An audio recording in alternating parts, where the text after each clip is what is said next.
aqui para mais um verbete. Você está gostando dos nossos verbetes? É novo neste canal? Inscreve-se, dá essa força aí pra gente, tá? Curta, comenta, compartilha e aprende um pouco conosco. A educação no Império.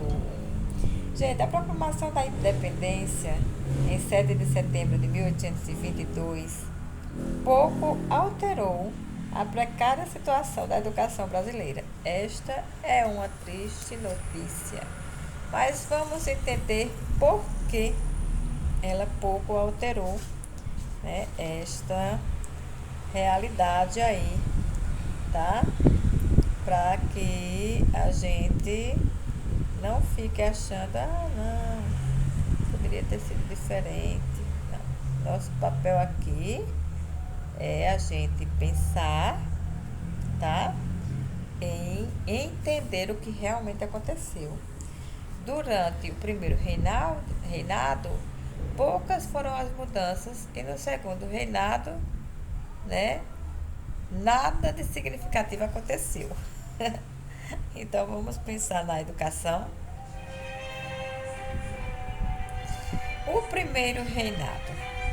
Tendo a colônia alcançado autonomia política, Dom Pedro I convocou a Assembleia Constituinte em 1824.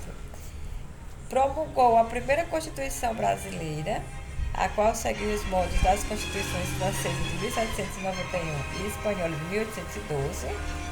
E lá, desde a primeira Constituição de 1824, diz que a educação ela era pública e para todos. Então, neste momento histórico, os cidadãos eram aqueles que tinham condições de provar a posse de determinada renda, né?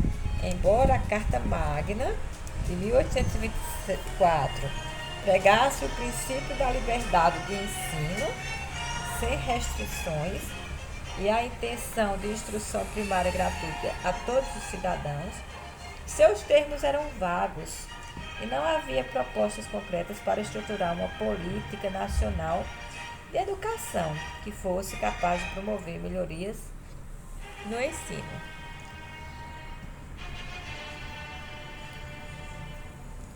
A única lei geral ligada ao ensino elementar foi a de 15 de outubro de 1827, ou seja, deu 24 para 27, passaram-se 3 anos.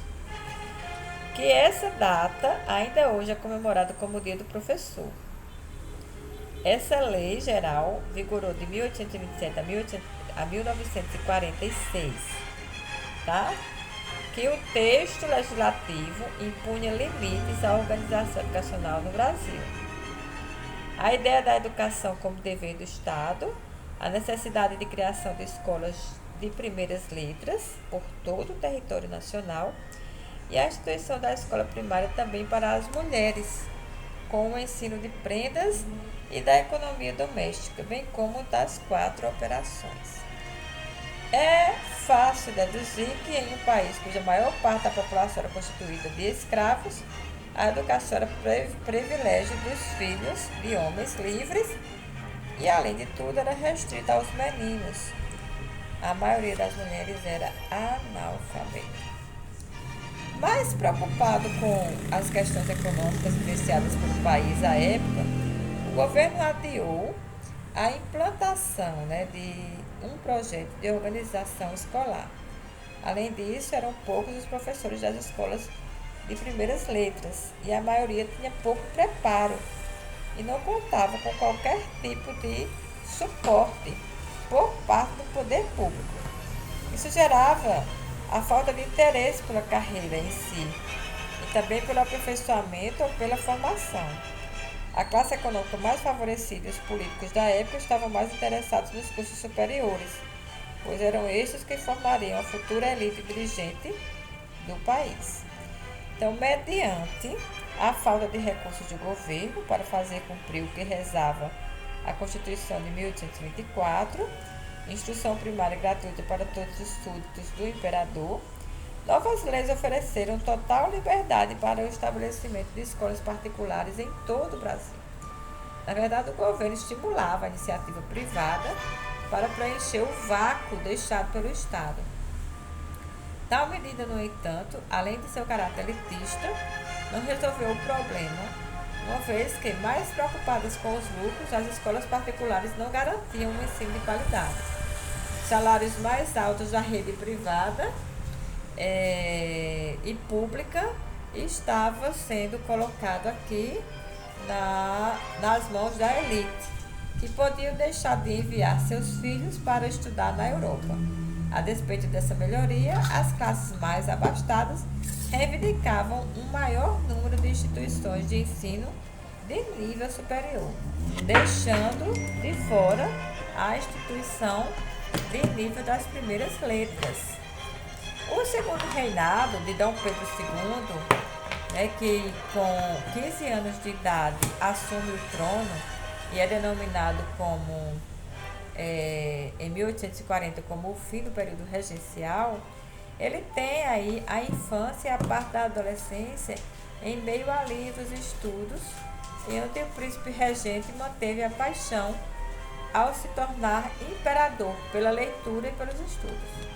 Então, seus interesses incluíam ciências como filosofia, antropologia, geografia, geologia, medicina, direito, química e tecnologia. As artes eram um apreciador, o Dom Pedro II, e também da música, poesia, pintura, escultura e teatro. Então, era uma personagem intelectual que passou toda a sua infância se preparando para assumir aí esse lugar, do reinado brasileiro. Então, não é difícil imaginar que a educação era um assunto de extrema importância para Dom Pedro II, que criou o seu reinado, instituindo aí várias instâncias importantes, como o Instituto Histórico Geográfico, IHGB brasileiro, a Imperial Academia de Música, a Ópera Nacional e o Instituto Pasteur. Todavia, gente, apesar do seu empenho e do seu amor pela cultura, seus esforços para estender a educação gratuita a todos os seus súditos não lograram muito êxito. Isso porque, à época, a preocupação do regime imperial era educar a elite e pouco fez no que diz respeito para a educação elementar. Bem, para você ter uma ideia, estima-se que 10% da população brasileira tinha acesso à instrução primária.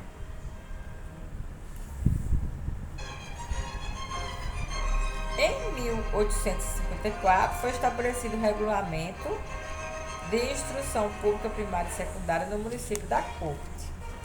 Esse documento, circunscrevia o público-alvo no ensino primário e secundário. População livre e vacinada, não portadora de moléstias.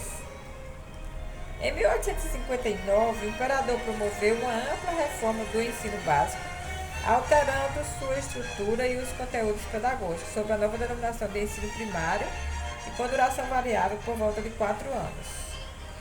Então, colocou aí o nível elementar, isso é muito importante, e o nível superior.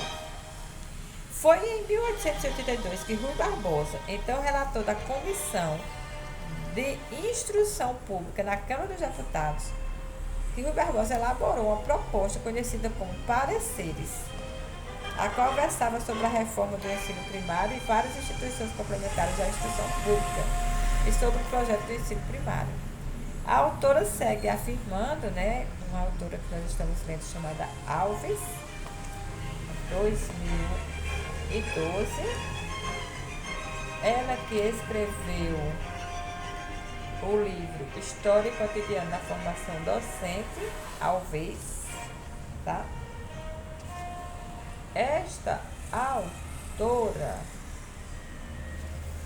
ela nos ensina que, à época, existiam no Império, exceto no município neutro, 6.180 escolas primárias, dentre as quais 3.597 eram destinadas a meninos e 2.186 a meninas.